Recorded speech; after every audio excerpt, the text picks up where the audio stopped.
Di video kali ini kita akan ngaji lagi bersama guru kita semua, Pak Ustadz Danu. Assalamualaikum Pak Ustadz. Waalaikumsalam warahmatullahi wabarakatuh. Assalamualaikum Bang. Waalaikumsalam Pak Tung. Ada juga Mas Eko. Assalamualaikum Mas Eko. Waalaikumsalam warahmatullahi wabarakatuh. Sehat ya Mas? Alhamdulillah. Nah, para pemirsa dimanapun berada, sedulur beriman, kali ini bahasan kita tentang pesugihan. Ini banyak sekali terjadi di masyarakat kita ya. Film zaman Pak Ustadz, ini pertanyaannya begini, sebenarnya pesugihan itu memang ada atau enggak ada? Bagaimana Pak Ustadz ini memandang pesugihan ini? Gimana? Apa yang menjadi hikmah nanti yang bisa kita ambil dari situ Pak Ustadz? Ya. Bismillahirrahmanirrahim. Assalamualaikum warahmatullahi wabarakatuh. Waalaikumsalam warahmatullahi wabarakatuh. Amin ya rabbal alamin. Nah, bagi kita semua pesugihan itu tidak usah dikerjakan, ya, nggak usah dikerjakan. Cuman tahu aja gitu. Tahu cerita bolehlah, namanya juga berita kan gitu. Tapi pesugihannya itu ada dua. Yang satu pesugihan tradisional. Tradisional. Ya. Yang kedua modern. Modern itu nanti dulu tradisional. Tradisional dulu. Oke. Yang umum ya. Oh, umum, nah, tradisional ya, tradisional aja lah ya. Nah. Kalau pesugihan itu memang dia datang ke suatu tempat meminta pada juru kuncinya. Ya. Juru kunci itu kan dia itu sebagai pintu lah berarti ya. Pintu bukan penjaga, juru itu ya penjaga. Jadi juru kunci yang mengetahui Istilah kuncen. Kuncen atau sebagai kalau digambarkan itu pintunya, ya, pintu masuknya itu dia entah anak-anaknya, entah cucunya itu kan turun-temurun ya. Nah, banyak sekali pesugihan itu yang punya orang-orang biasa yang tuyul-tuyul itu yang kelas biasa, kelas gurem lah istilah, ngambilin uangnya satu lembar. Kemudian yang agak kelas atasan itu insya Allah ya, itu buto ijo namanya. Jadi buto ijo yang ngambil yang gepokan. Nah, di temannya di buto ijo ada pesugihan yang orang sendiri tanpa ada juru kunci. Ada ilmu yang namanya ilmu rantai babi, itu bisa digunain. Jadi kalau dipakai orangnya bisa ngilang. Kemudian bisa dipakai untuk ngambil uangnya orang-orang yang di dagang atau uang di rumah. Itu diambil, itu kayak orang biasa kalau lihat HP nganggur nggak ada orang diambil, mirip seperti itu kalau rantai babi. Nah, pesugihan yang kamu tanyakan itu maksudnya datang ke suatu tempat ya, umpamanya di Gunung Kemukus. Umpamanya itu yang sejak zaman dulu itu, sejak saya kecil itu kayaknya terkenal sekali ya. Nah, sama yang satu lagi itu di Gunung Kawi. Gunung Kawi, betul. Itu banyak lah yang begitu ya, bangun-bangun apa, karena dia udah berhasil bangun-bangun apa di Gunung Kawi itu, yaitu bangun untuk para jin dan dajjal. Jadi biarkan dia bangun karena memang dia merasa ditolong oleh mereka. Jadi dia lupa bahwa dia punya Tuhan ya. Nah, kalau Gunung Kemukus ini ada yang lucu yang saya ketahui tapi saya belum pernah ngalami, nggak mau ya istilahnya ya. Jadi di Gunung Kemukus itu orang yang datang itu laki-laki maupun perempuan ke sana. Nah, harus menemui juru kunci. Nah, nemui juru kunci, nanti juru kunci yang ngatur. Jadi yang laki-laki diatur ketemu dengan perempuan. Nah, sangat tidak baiknya di pesugihan itu, sangat tidak baik itu adalah laki-laki dan perempuan itu sama-sama ingin kaya. Suami istri itu sah? Bukan. Nah, disitulah juru kuncinya itu ngasih tahu. Katanya kamu suami istri goib katanya. Ritualnya begitu ya Pak? Jadi goib. Ada si wanitanya ya punya suami, ya yang laki-laki ya punya istri ya. Iya. Sudah. Nah, disitulah ritualnya itu dengan membaca mantra memanggil, katanya itu Pangeran Samudro. Itu katanya ya, dipanggil. Cuma pada saat tersebut, pada saat mantra dibaca, barulah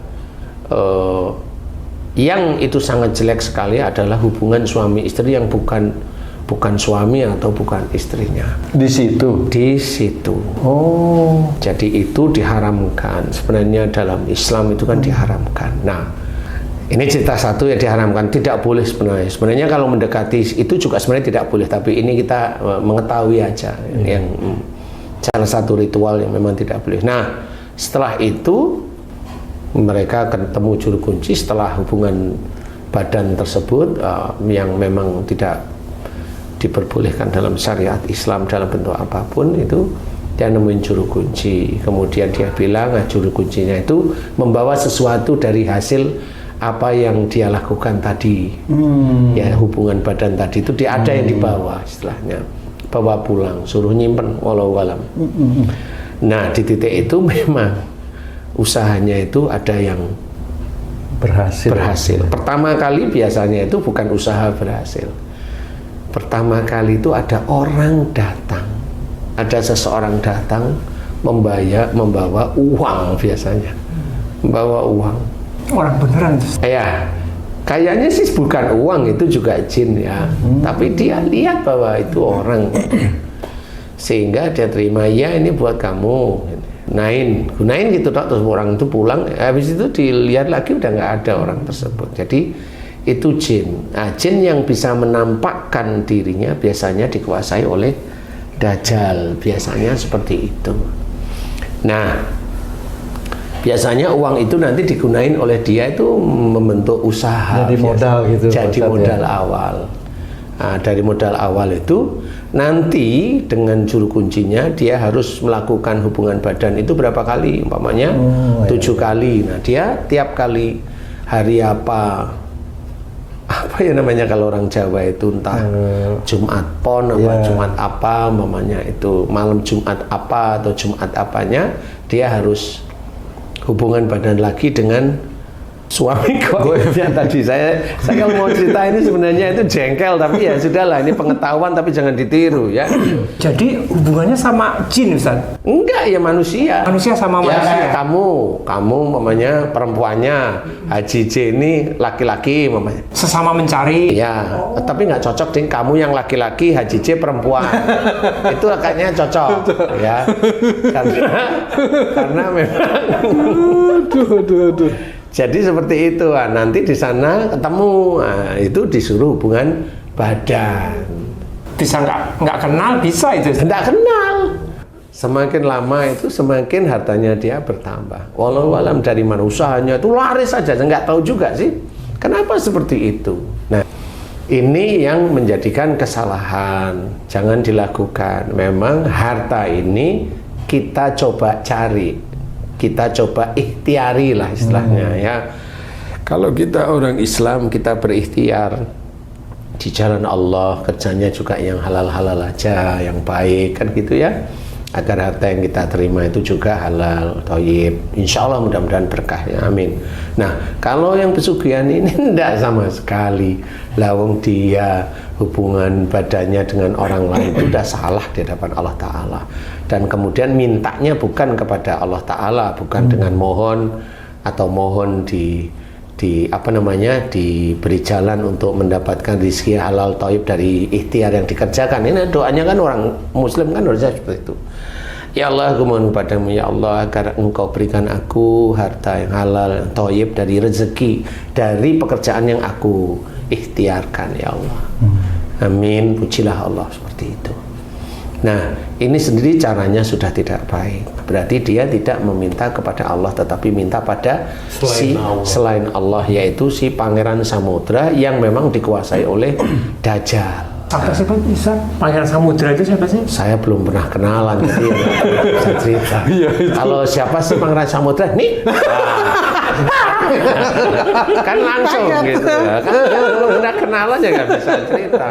Jadi ini ceritanya memang di situ. Insya Allah kalau saya nggak salah dengar ya, itu namanya Pangeran Samudra. Tapi kalau memang dia siluman jin atau buta hijau atau apapun ngarang-ngarang dengan Pangeran Samudra atau dia menyerupai Pangeran Samudra, sebenarnya nggak ada. Karena kalau memang ada Pangeran Samudra sendiri yang dulu hidup, pasti insya Allah sudah tidak belayangan di muka bumi ini gitu loh ceritanya ya. Jadi ini yang belayangan jelas bukan. Ilmunya walau alam saya tidak tahu ya.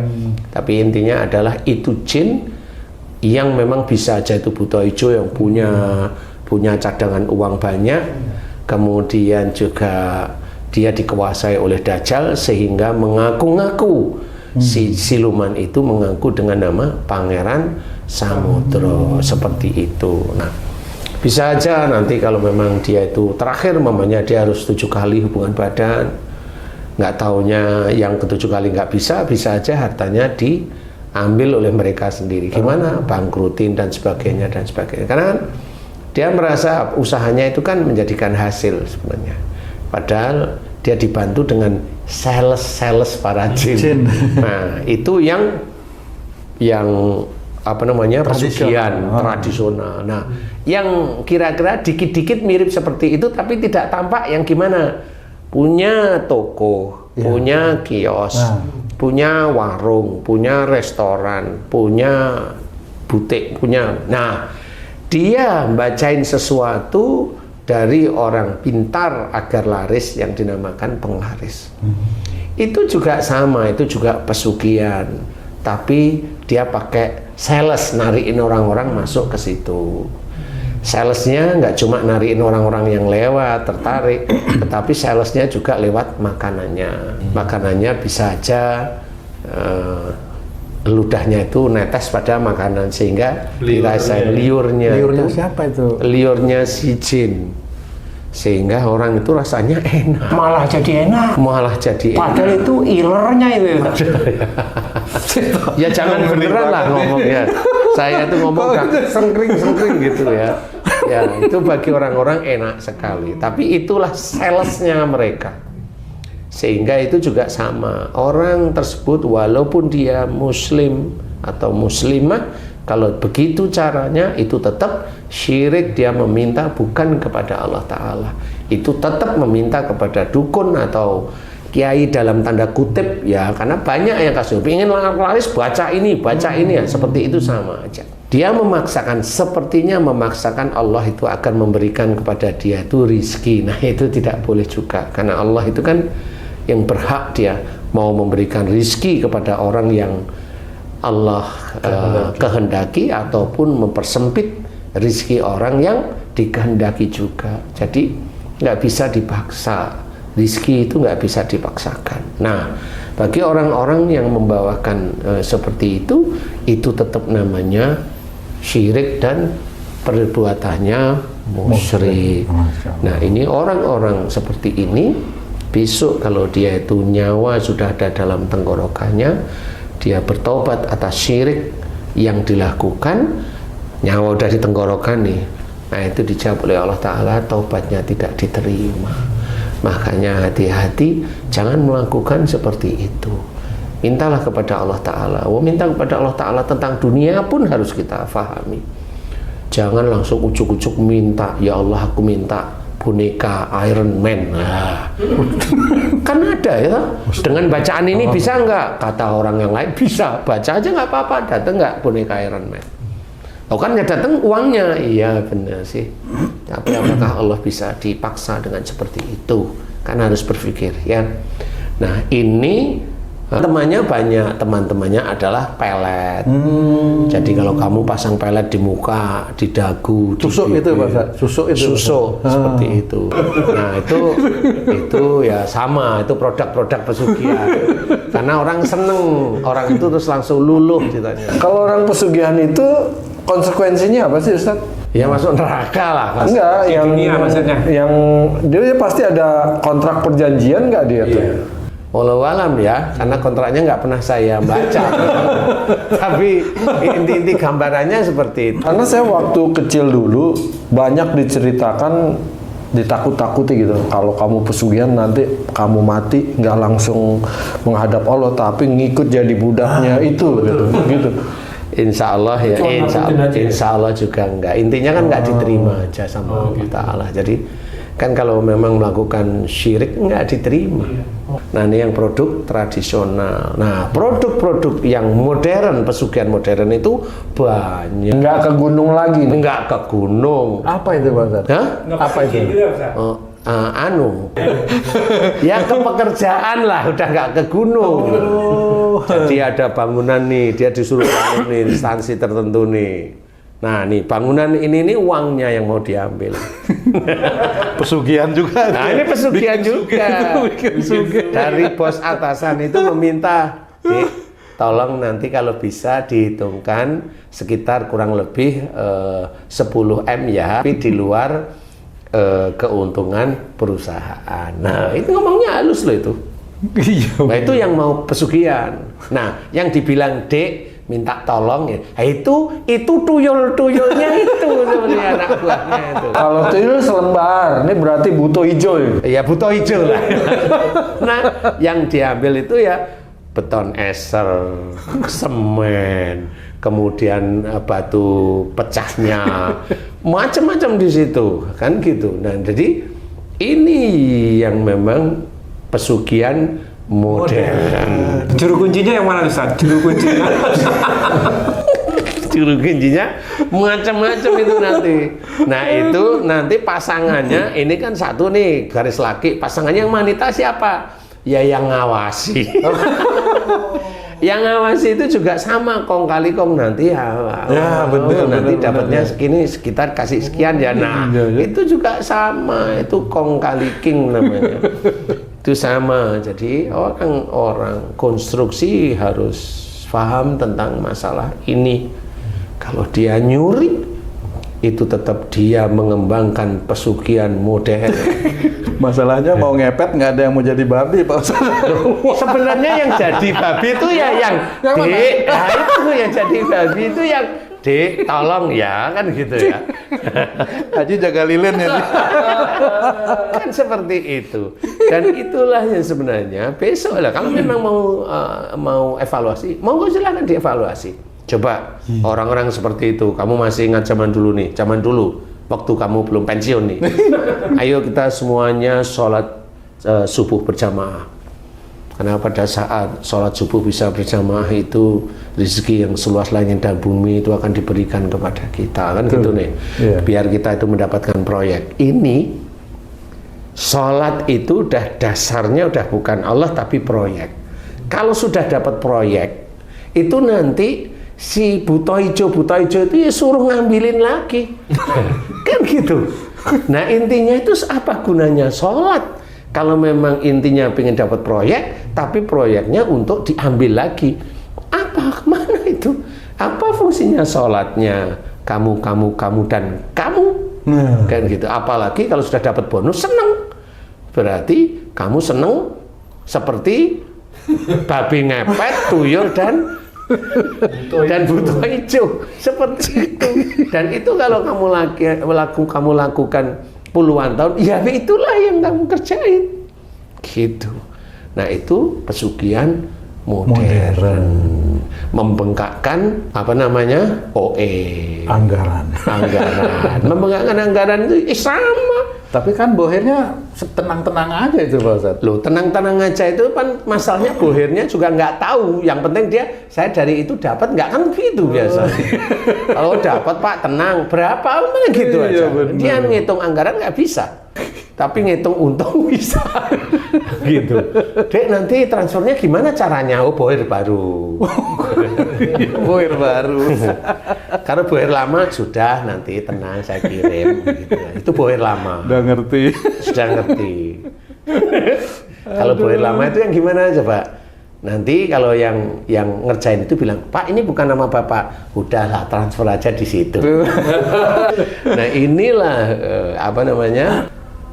Pencurian uang atau pesugihan itu yang modern itu ya begitu. Dan orang-orang seperti itu, link kamu dulu, mana tahu itu pesugihan?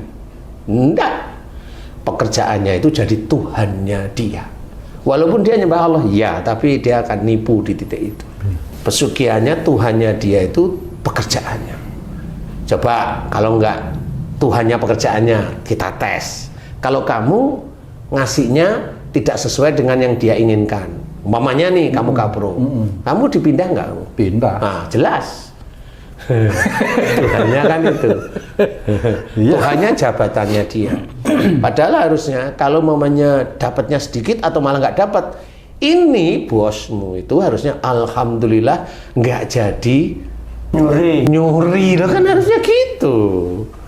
Tapi ya nggak mau. Nah itulah dia, Tuhannya itu ya jabatannya, Tuhannya ya pekerjaannya, Tuhannya ya uang yang dia dapat. Hampir semua lapisan itu seperti itu. Ini yang harus kita ketahui. Nah, pahami bahwa itulah pesugihan yang era modern, dan ini ada di semua negara. Ya, apalagi kalau udah proyek baru, wah itu bancaan. Iya, itu bancaan itu. Nah, orang yang itu bos-bosnya dia berlimpah uang. Tapi bahasanya kan bukan nyuri waktu itu, Pak Ustadz. Penyesuaian. Efisiensi. Disesuaikan dulu, baru dicari efisiensinya kan gitu. Tuh. Ada justifikasi teknis. Saya walaupun nggak masuk di situ, ngitung insya Allah bisa kok saya. Kan gitu ya. Ada penyesuaian tentang kekuatan semuanya. Betul. Masuk. Ya, kan gitu nih. ya. Kekuatan nih dihitung kembali dengan perkuatan yang minimum. Kan gitu nih. Ultimate ya. Ultimate, minimum tapi nggak minimum, ultimate. Tengah enggak lah itu. Biasanya begitu. Nah, di titik itu kan nanti dilihat berapa eser yang lebih, berapa semen yang terkurangi, berapa.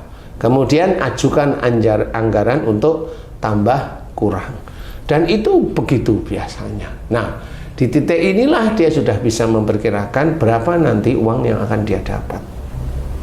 Itulah pangeran samudronya itu di situ. Ya. Jadi itu yang era modern seperti itu. Nah, berarti emang pesugihan itu sudah membudaya di masyarakat iya. kita ya Pak. Lu iya.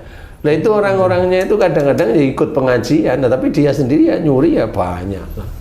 Apa yang nyebabin itu, Ustaz? Apa yang menyebabin itu, Ustaz? Nafsu. Ngaji tapi Nafsu sendiri itu sebenarnya ada yang ngipas-ngipasin temennya dia, saudaranya dia malahan. Atau istri juga? Saudara rata-rata. Oh, saudara. Apa itu?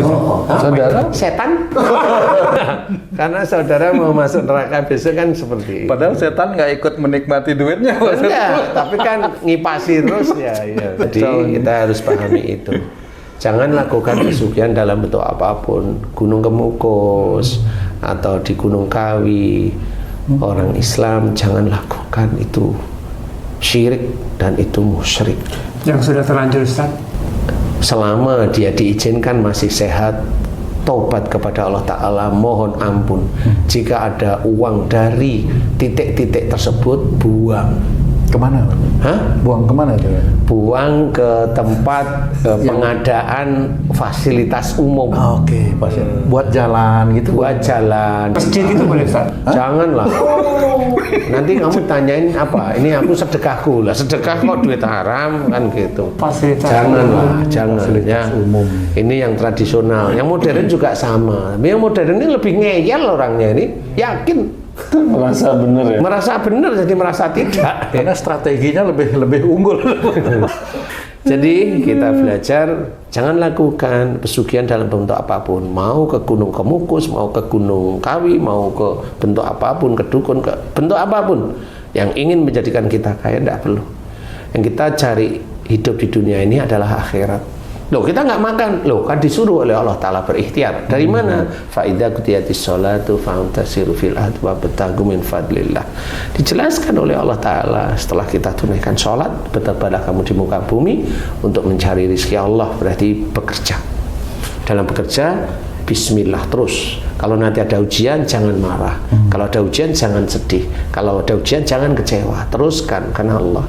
Semua takdir itu kita hadapi dengan ketenangan. Kalau tidak mampu, serahkan pada Allah. Karena memang kita manusia, bukan Tuhan. Jadi pasti ada yang ketidakmampuan kita. Serahkan aja sama Allah Ta'ala. Nanti kan Allah nanti akan memilih.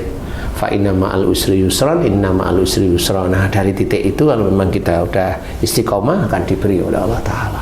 Begitulah cara Allah itu mengatur hamba-hambanya, yang dimana hamba-hambanya itu belajar takwa. Kalau nggak takwa, ya memang Allah akan mengatur, tetapi belum tentu itu diluruskan, bisa aja dibelokkan, istijrot, kan seperti itu. Tapi orang biasanya nggak paham. yang dilakukan. Karena apa? Karena memang tidak tahu. Karena yang namanya hidup dia pikir itu hanya harta, hidup itu hanya kesenangan, hidup itu nggak ada hutang.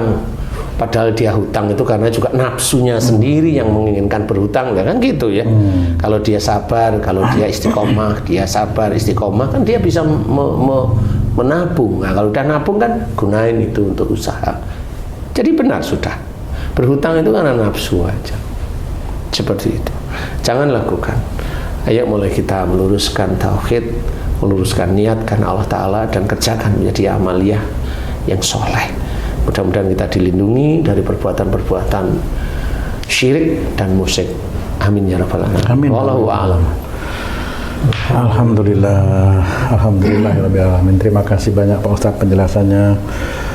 Para pemirsa dan sahabat beriman dimanapun berada, mudah-mudahan video kali ini bisa bermanfaat untuk kita semua untuk meningkatkan keimanan dan ketakwaan kita kepada Allah Subhanahu wa Ta'ala. Amin ya rabbal alamin. Saya Tung pamit diri, sampai jumpa di video kami yang lain. Wassalamualaikum warahmatullahi wabarakatuh. Waalaikumsalam warahmatullahi wabarakatuh. Alhamdulillah.